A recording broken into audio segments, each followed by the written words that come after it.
Magandang araw sa inyo mga chong. Bali, meron po tayo ditong dalawang 90 days old na fatteners. Kaya naman schedule po ng pagpupurga natin sa kanila ngayon. Kasabay rin ito ng pagpapalit natin ng pakain sa kanila mga chong from starter to grower feeds. Ivermectin po yung gagamitin natin na pamurga dito mga chong. Ang kagandahan po dito sa GenVet Ivermec mga chong ay broad spectrum dewormer na po siya at napakahusay po niyang pantanggal ng mga parasites tulad ng mga bulate at napakagaling rin po nitong panggamot sa galis ng mga alaga natin. Subcutaneous o sa ilalim ng balat lang po pala yung pamamaraan ng pagtuturok nitong pamurga mga chong.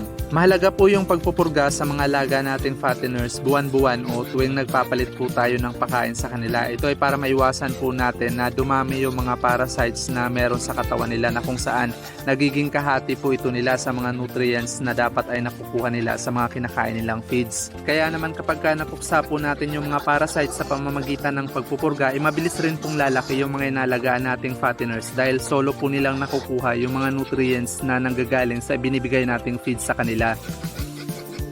Pagkatapos po pala ng pagpupurga natin dito sa mga alaga natin mga chong, ipapalipasan lang po natin ito ng mga 1 o 2 araw tapos magtuturok na rin po kagad tayo ng multivitamins para mas mapalakas po natin yung appetite o yung gana po nilang kumain. That's all for today's video mga chong. Thank you for watching and happy farming!